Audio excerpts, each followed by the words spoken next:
How we doing, YouTube? It's been 4 months on my projects here. Since I last made a video, it's been about maybe a month.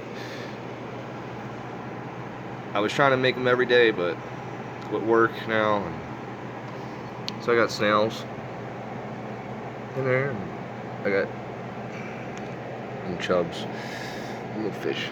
Probably get a better angle in there, over the side.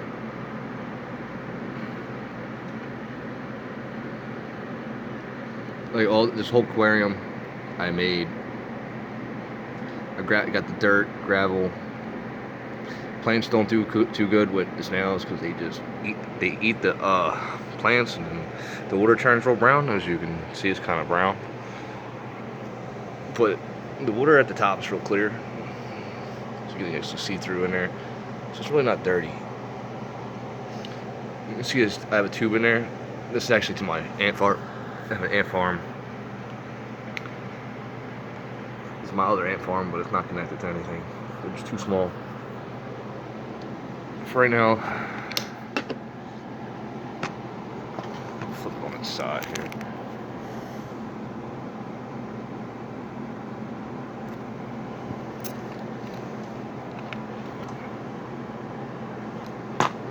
Whatever side they want to be on. Even that, I'm trying to bang glass against glass here. Alright, so we got aspiration mite, whatever you want to call those things. I noticed there's silverfish in there. This is my fire ant colony. So what I did was I wedged cotton in the top of the can or the jar. I put a tube. They don't really go in the tube. I just added that yesterday. And my fire ants are in here. And this is my hermit crab. Hermit crab's doing pretty good. And he actually just woke up with this wetted sponge. And Superman shell, gave him a Batman shell. Other shells are upside down.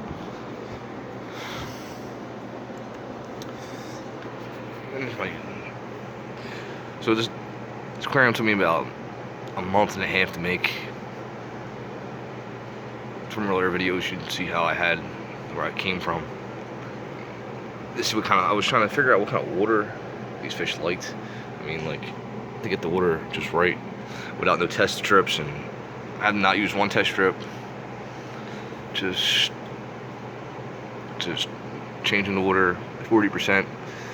Like, once it gets about to right here, and it's right where the snail is right here, I fill it up to like right here. There's no point of, I try not to fill it up too high because these fish jump. I don't want them to jump out. I have glass on the top so they can't get out. So my project is that I'm just gonna, for the next month or two, I'm gonna watch this tube and see if I can get the ants to go underwater. Wait a minute. I'm just want to see what we're working with here.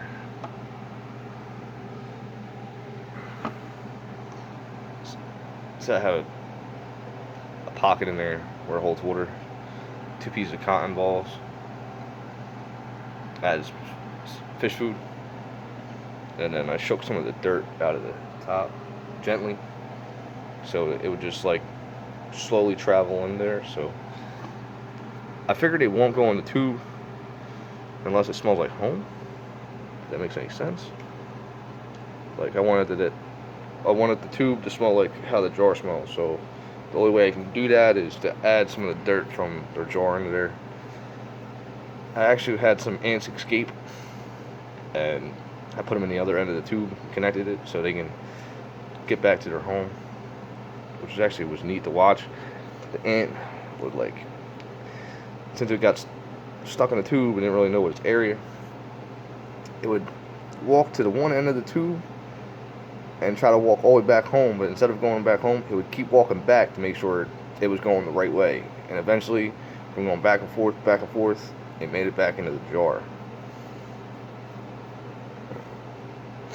And it's pretty much going to be the end of my video. Well, what's going on for right now. Let's catch you up. These fish are really lively. As a treat, I'll feed them. I'm just getting these for right now.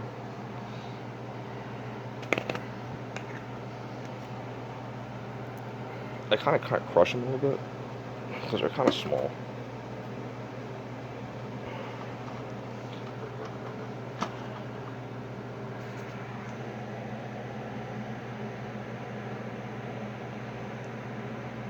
I have about 10, 11 fish in this 10-gallon tank, and one inch fish. Everything's doing alright. Water's clear.